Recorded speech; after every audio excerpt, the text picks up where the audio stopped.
जब कोई मरता है तो वास्तव में क्या होता है? शरीर शांत हो जाता है, सांसें थम जाती हैं, धड़कन रुक जाती है, आंखें खुली रह जाती हैं या फिर धीरे से बंद हो जाती हैं।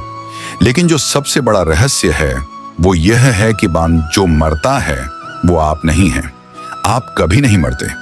मरणशील है ये देह, ये शरीर, जिसे आप आईने में देखते हैं, सजाते हैं, संभालते हैं। लेकिन वह कुछ जो देखता है, जो सोचता है, जो सपने देखता है और जागता है, वो कभी नहीं मरता। उसी को आत्मा कहते हैं। वही है आपका असली स्वरूप। मृत्यु केवल उसी क्षण को कहते हैं जब आत्मा अपने पुराने वस्त्र इस शरीर भेद को छोड़ देती है। जैसे पुराने कपड़े फेंककर नए पहन लिए जाते हैं, वैसे ही आत्मा शरीर को छोड़कर नए अनुभव की ओर बढ़ जाती है। पर इस यात्रा को समझना इतना सरल नहीं।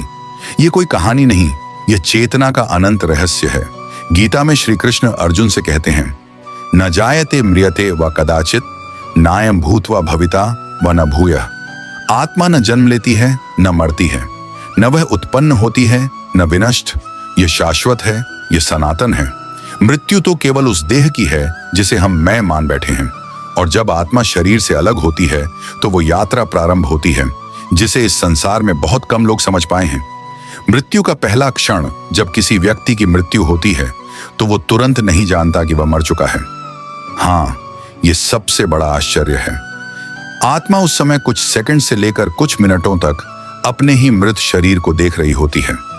वो आसपास खड़े लोगों को देखती है, उनके रोने की आवाजें सुनती है, अपने ही शरीर पर फूल चढ़ते देखती है। लेकिन अब वह उन्हें कुछ बता नहीं सकती, क्योंकि उसका संवाद शरीर के माध्यम से होता था और अब वह शरीर नहीं रहा। यह स्थिति बहुत अजीब होती है, क्योंकि आत्मा को पहले कभी ऐसा अनुभव नहीं हुआ होता। जिन चीजों को उसने अपना समझा था, घर, शरीर, परिवार, रिश्ते, अब सब पीछे छूटते जा रहे हैं और वो कुछ नहीं कर सकती।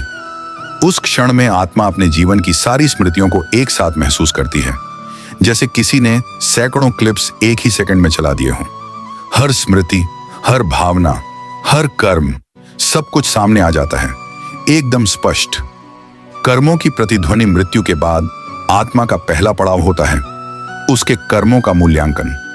लेकिन यहां कोई यमराज बैठकर जज नहीं करते। यहां न कोई स्वर्गदूत है, न नरक का द्वारपाल। यहां केवल आत्मा होती है और उसके कर्म, जो उसने किया, जो उसने नहीं किया, जिसे उसने महसूस किया और जिसे उसने अनदेखा किया, हर चीज उसकी चेतना पर छप जाती है। ये प्रक्रिया इतनी तेज और गहन होती है कि बहुत सी आत्माएं उसी में उलझ जाती हैं। यदि किसी ने बहुत दुखद जीवन जिया है, बहुत पीड़ा दी है, अपराध किए हैं, तो वो आत्मा उस पीड़ा को बार बार महसूस करती है। नरक यही है।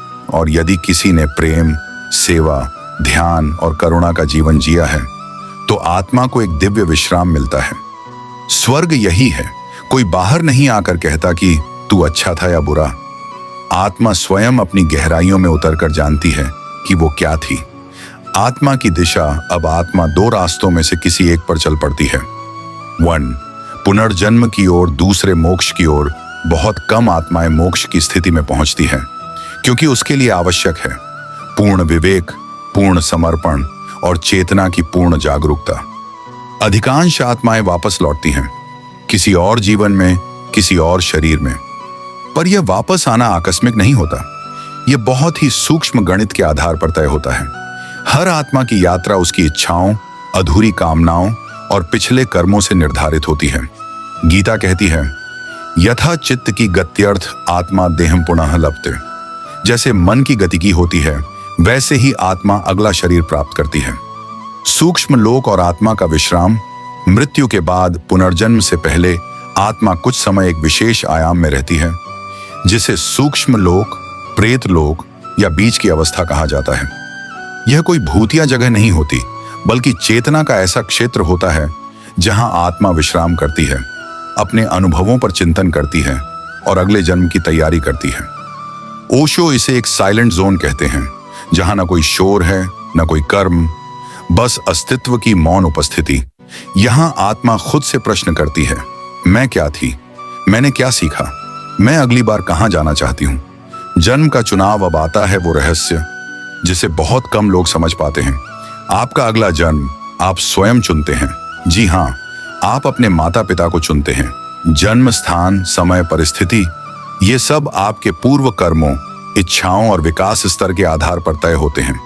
कभी कभी आत्मा को तुरंत अगला जन्म मिल जाता है और कभी कभी उसे प्रतीक्षा करनी पड़ती है, वर्षों तक। इसीलिए कुछ आत्माएं यहीं पृथ्वी के आसपास मंडराती हैं।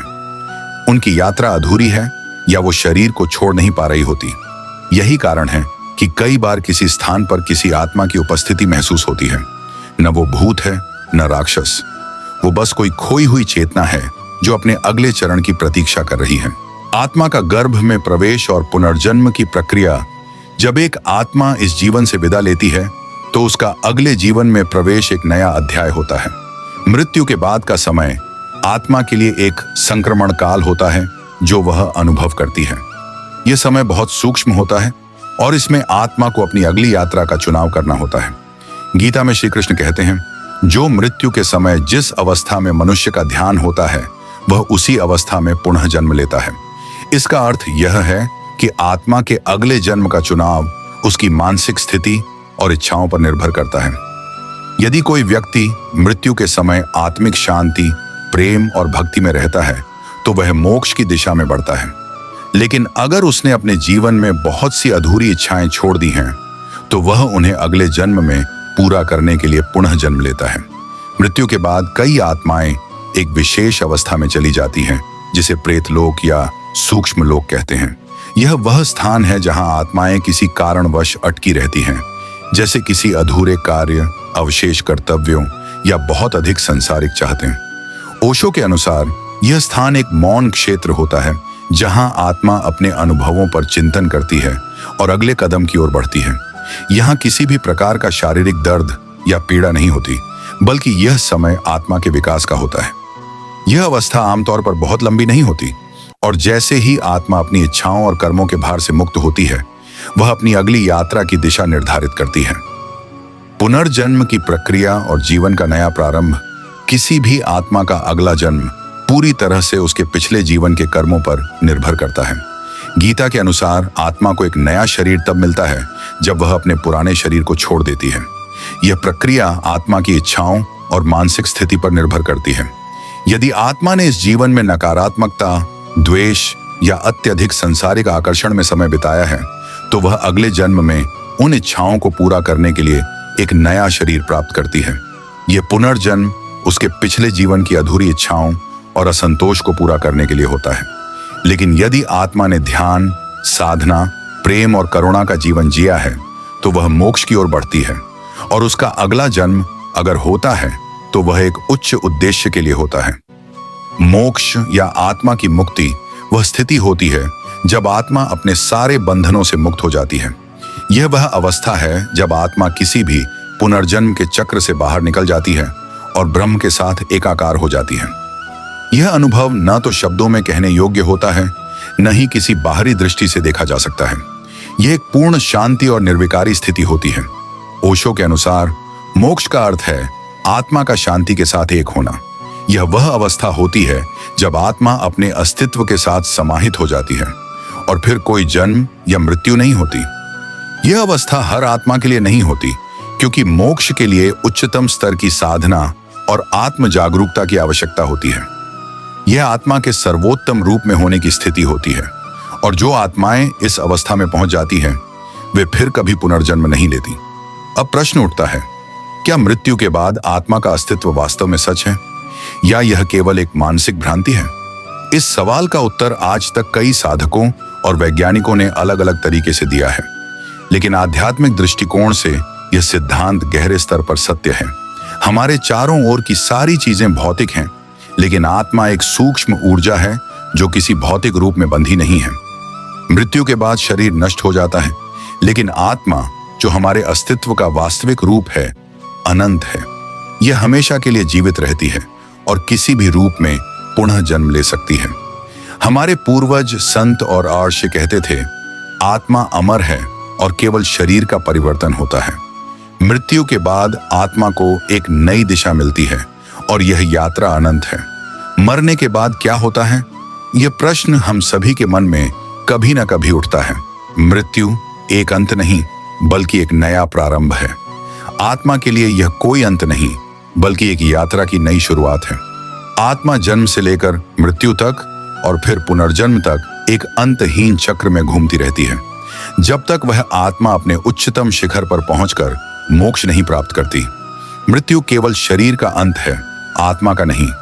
आत्मा अनंत है और उसकी यात्रा एक निरंतर प्रक्रिया है। हमें केवल इस यात्रा को समझने की आवश्यकता है और इसे पूरी तरह से स्वीकार करना चाहिए, ताकि हम जीवन के हर पहलू को गहरे से समझ सकें। धन्यवाद, आपने हमारी इस आध्यात्मिक यात्रा में हिस्सा लिया। अगर आपको यह वीडियो पसंद आया हो तो कृपया लाइक और सब्सक्राइब करें और साथ ही बेल आइकन दबाना न भूलें, ताकि आप हमारी आगामी वीडियो से जुड़े रहें। अधिक गहरे और ज्ञानवर्धक वीडियो के लिए बने रहें। धन्यवाद। हम आपके जीवन की मंगल कामनाएं करते हैं।